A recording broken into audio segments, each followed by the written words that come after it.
Now he's saying, hey, Amina, a win is a win. I will take what I can. I'll take what I can. But he's here to read your messages online, so send them in at The Trend Live with that hashtag, hey, Amina, as we talk to Guardian Angel and HopeKid. Karibuni sana. Wageni mashuhuri mwakaribishwa. I feel like I haven't had HopeKid in so long on the show. Yeah? I think it has been. It's been too long. What have you been up to? A lot of things. Just trying to impact the society apakule. And I see Guardian Angel for you, you know, I've been seeing a lot of achievements, personal achievements. Maisha mekuwa ni poa sana. So congratulations. Congratulations. Watu wanajua ile kumansi life imekuwa poa. Na ikiwa poa unaifeel. Yeah, it's true. Why are you being humble about it? You should feel, you're like, I'm feeling blessed. Yeah. Things are going great. Okay, so I want to ask you guys a few questions before we even begin. Okay? So this is a haraka Guardian Angel. Would you rather find a rat in your kitchen or a cockroach in your bed? A rat in the kitchen. A rat in the kitchen. HopeKid? Yeah, mende ni kitu unaweza kanyaga. Okay, so mende, wewe kwa mende. Lakini kwa kitanda. Si ndio kanyaga tu. Sasa panya ni kubwa sana. Panya ina mbio. Okay. I see how you're thinking. Would you rather have a pause or a rewind button in your life? Ni wewe wa kwanza. Pause or rewind? Then you change a few things. I think pause. Just pause. Pause. Because you know rewind. Because rewind is seasons. You're rewinding seasons, and those are things that you're meant to go through for you to be able to get to the person that you are supposed to become. Yeah. So if you rewind, you it's like you're going back. Yeah. You know? And going back. Unless they give you an option of you going back and making better the things that the mistakes that you made. But then if you were just to rewind and come back again, no, to rewind and make things different, and you know, for different outcome. I feel like what I've gone through in life is just cool, so I probably just need to pause. You pause for a bit and breathe. HopeKid, what about you? Pause or rewind? Pause. You'll pause it as well? Yeah, I'll pause it. After Millie explain, sing a summary. Would you rather have a golden voice or a silver tongue? Golden voice, magical, sings so well. All right? Silver tongue, there's a...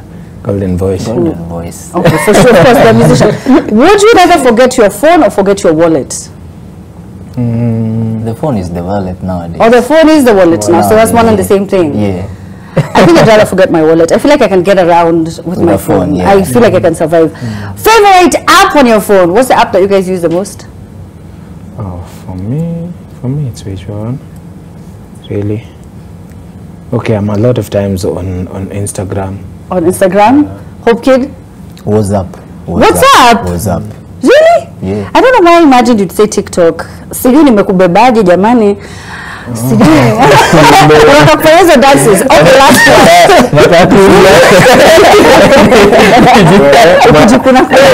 Tap the screen. Do you prefer being out or chilling in the house? Hey, in the house. In the house. Chilling in the house. The house, but even you? Yeah. Okay, all right. I see. I feel like Guardian Angel unaiona tu. Anakaole wasi wa kuchili kwa nyumba, There's a picture I saw actually, HopeKid. I don't know if you remember this exact picture, so we're going to pull it up. And once we have it, I'm going to ask you something about that picture. There it is. Ulikuwa wapi? Hey. Back then I think we look like zombies. That's Diman Mukare. Huyu jamaa nilimtoa ushago kwanza. He was doing face painting in Machakos. That was Basement Anniversary Towers. We had an office there for DJ System Unit. Hii ndio time nilikuwa nimeshoot Holiday. I remember. Yana nakumbukanga kila kitu about this picture. Star size. Bro, ndio nilikuwa na my number 1 anthem. You know, lakini sikuwa naika hiyo ngoma. Because ukiangalia picha umetoka mbali. Inanikumbusha mbali. Hapo bado nilikuwa naishi Kayole. Hapo ilikuwa bad. When you look at that, ndio hizo zingine hata bus, ndio hizo sasa. There's another one. Yeah. There's another one. Yeah. This was in Kanunga High, if I'm not wrong. Kanunga Boys. I was there on a mission. That's behind the kitchen. You were going to spread the gospel? For a certain ministry in Kanunga Boys. So that was behind the kitchen. Moshi ilikuwa imenitandika, nikatoka hapo nje nikakutana na msee Piga picha kwanza. I think we have another one. Wow. My first ever photo shoot. My brand, that was swag, something we asked God. So that was my first ever brand, a t-shirt and all that. My first ever photo shoot to be in a studio, niache kukaa zombie. Yeah. There. There's another one. Now this one, tulikuwa kwa nyumba ya jamaa fulani anaitwa Jawabu. Ndiye alikuwa amehama. So he was among us, ule mwenye amehama sasa ishi na wazazi, anaishi peke yake. But saa nyumba ilikuwa na carpet na mattress. That's why we took that picture. Also, I was wearing my brand. Your jeans imeandikwa HopeKid. Were you depressed? Were you sad?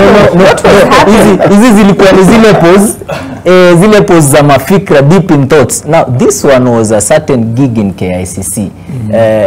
Zile gigs zilikuwa zinapenza Coca-Cola. What were they called? For, the football ones. Or it's not those ones? Alemba used to MC them. Okay. Kitambo with DNG. Yeah. I think around 2012, 2013. Yeah. That was the one. Yeah. Oh wow, throwback. What did DK?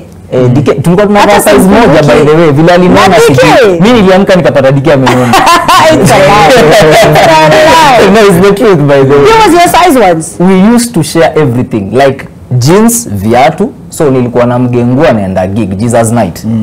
Yeye akienda hii mwezi ananipa hizo nguo naenda next month. Hatungeenda si wote, nguo ilikuwa moja. Nguo ilikuwa moja. So we used to share clothes. Vile alinona mimi sijui, niliamkanga nikapata wasao sema na DK amenona.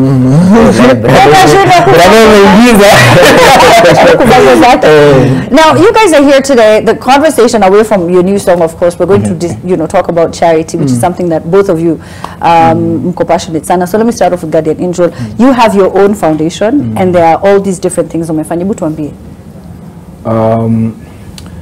You know, I don't know if people know, and nowadays it sounds cliche most of the times for the gospel, especially musicians. So they say you are through, I mean, you went through the streets and children's home and you know all those things. But even though mimi nimegrow, unajua, kwa hiyo nimefika tu mahali yenye na feel kwamba nahitaji pia mimi kushikilia mkono.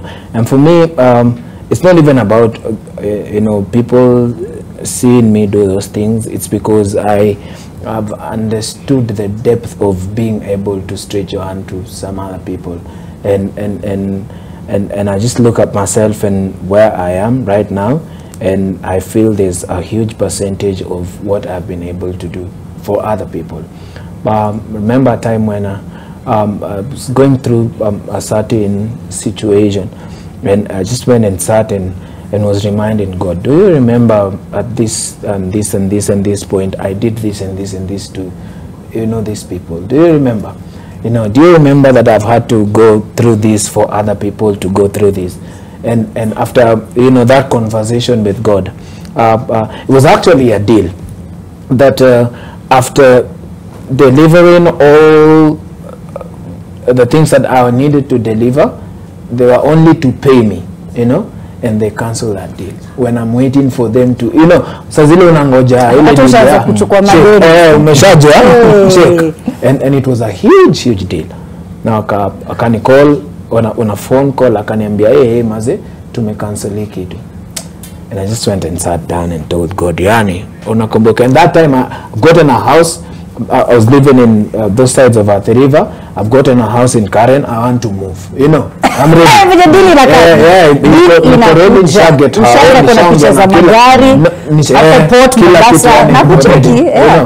So the guys cancelled, and I'm just telling God, you know what?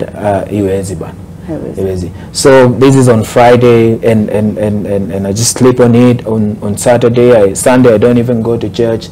And on Monday, they called me again and tell me, come to Bonge. So I go for the meeting to Nongea, and they tell me, okay, we're going to give you the deal. So how can I give? So move zile to go dioni do here.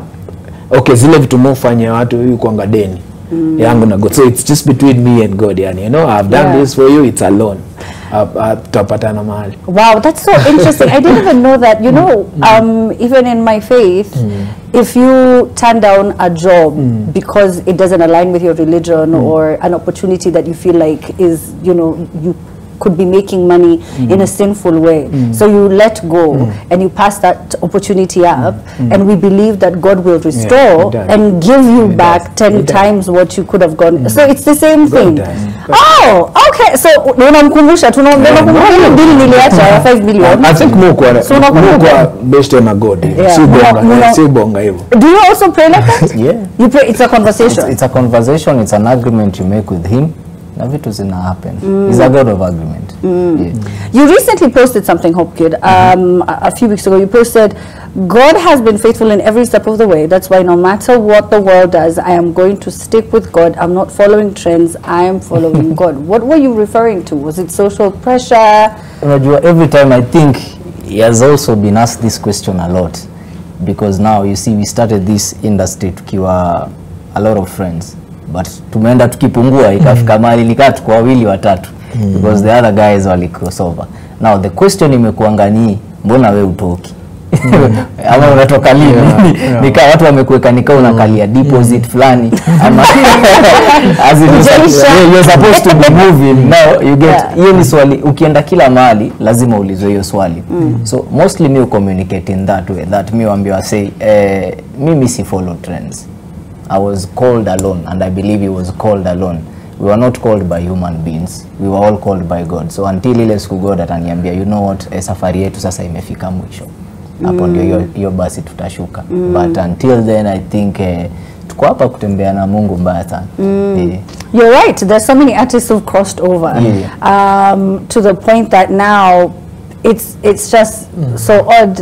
A decade ago, if you're not a gospel artist, are you really doing music? To now, where are the gospel artists? Because they're fewer now, as they, as in comparison to a few years back. So if we get back to the subject of charity, pia umekuwa ukifanya charity kwa muda sasa. Your work with autism. This is your third year? Yeah, third year. Third year. Yeah. So basically, third year in doing, I think, the charity, visiting the homes. This is my third year, but working with Autism Lights as a foundation, imekuwa ni, I think this is from 2018. It's the 5th or 6th year, somewhere there. The 5th. So basically, mine is a different story that I encountered, and then through the story, nikakuja kujipata pia working with autism. It started, I think, back in 2017. I went to a place called Mararal. NPC Mararal. Nilikuwa nimeenda ku act kwanza. Nilikuwa actor mbaya sana. Ile kitabu inaitwa Hell's Gate. So I had gone there to act. But nikiwa huko kulikuwa na zile stories zilikuwa zina happen kwa news, unasikia kuna family fulani, kuna mtoto anafungangwa na chain kwa mti kwa boma fulani and all that. So hizo stories zilikuwa mob kwa news. These people didn't know these kids were suffering from autism. So because them hawana hiyo knowledge, so wana ignore. Wakiamka asubuhi anachukua mtu anampiga chain kwa shingo ama kwa mguu, wanamweka kwa mti fulani huko, then watakuwa kimpelekea food. Now in Mararal kuna kuanga na hii story ya for you to be initiated from, I think, a boy to a man. The story unasikianga lazima uwe simba. So what they do is they use these kids as baits. Now to kill a lion, then they be. So most of the time watu walikuwa wanaishia. Now unaget hizo story, by the time narudi Nairobi nikaitango event fulani. Kaambiwa ni aje kuna event ni autism. So I was interested in the event ya autism. Then I started asking question. Then I met the lady who is the founder of autism. Akaniambia ni aje, we are doing ABCD, we'd love to work with you because tumeona you are so passionate about kids. Now tunataka wachana watu wako sawa, tunataka wingie kwa watu wako na autism because they need more help, more awareness so that people know what it is to have a kid with autism, raise a kid with autism, and how can we take care of them and as a society. Then hapo ndio nilianza hiyo work. Then I think 2021 I started now going to the homes. Tunaishia tunawapikia breakfast, tunawapikia lunch, and then tunapanda fruit trees. Alafu after kupanda fruit trees tunawapatia shopping kama ya 4 to 6 months just to keep them going. Wow. We've been doing that from 2021 February. It launched as a birthday party, but now ni kama mi celebrate birthday yangu every month with these kids. Yeah, so that's how my journey began with the autistic kids. Yeah. And I'm proud to say bado tuko hapo until That we is get so cool, man. Yeah. That is so cool. 4 to 6 months. Yeah. Hey, you set them up, man. Kidogo nani every month. Saigino na jasho hivi. So niko kuna watu wengi. Onita anko ama father because every home the home yenye iko na watu less sana ni 30. Like kuna zingine nimeenda ziko na like almost 1,000 kids, like the Madare Special School. We did that in 2021 December. It has 1,000 kids. Now put their families in, like the mom and the dad. So you are dealing with 3,000 people. Then put the staff of the school. Also, it's a lot of people. So unapatanga it's a lot of people, and juko kwa hii safari, either way you have to do it because now you are here for the community, na unashughulikia community, and us as Autism Lights, what we are doing is just trying to see how best we can take care of our community, shed some light, some knowledge, and impact the society. In fact, we do have her here in studio, so we're going to be talking to her. Amazing. To tell us more about autism. Have you gone with Guardian Angel for any of the visits? Lazima mpeleke. Lazima pikie watu hivi. So before you guys go, thankful sounds really nice. Tell me about the jam. Yeah, tell us about the jam. Oh, really? Man. Okay, so this guy hits me up and he's like, yo, I have this tune, nataka, because I have a studio. So nataka tu sikie vile na sound alafu niambie a few things. Kumbe mjamaa ndo anakuja tufanye collab. That was your idea, but it worked. Yeah, it did work. So he came with the track to my place. Kaisikiza, jam fit. Jam fit. So nika vibe tu haraka haraka. So haikuwa ati na story ati sijui so and so alikuwa inspired sijui kwa mlima wapi, no. Ilikuwa tu but then the depth of the song as well is even when he came to my place, I had just been thinking, and I was talking to my wife, and I was like, you know, I've realized there are times when we even complain about where we are, you know. So we had gone to a certain slum, tukapata nyumba yao mother imetoboka mabati. So kukinyesha, yani nyumba inanyesha alafu chini ni matope.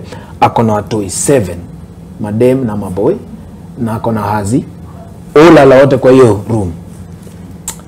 Nikaambia God, yani nikaambia wife yangu, yani tunafaa ku thank God kila siku, yani just for the you know, for the gift of life pekee. Yani ukiamka tu asubuhi uko sawa, haujaget vitu zingine hizo vitu zingine zote achana nazo, shukuru tu kwa sababu umeamka, kwa sababu ni noma najua. So thankful. So I would say that's what, you know, that was the catch for me.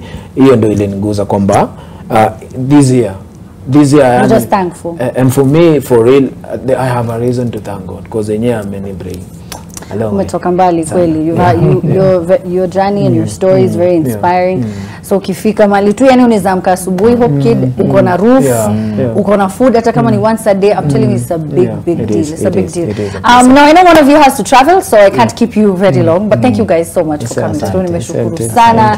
Asante sana. Make sure you check out the new jam. It's called Thankful. It's up. Okay, listen to it. I love it. They performed it before we sat down for this interview. On Sunday is World Autism Day. Yes, so we have more info coming up. We have more interviews. Oh, and the newest cast member of the Real Housewives of Nairobi is here. Find out more about her after the break. Thank you so much, guys. Thank you.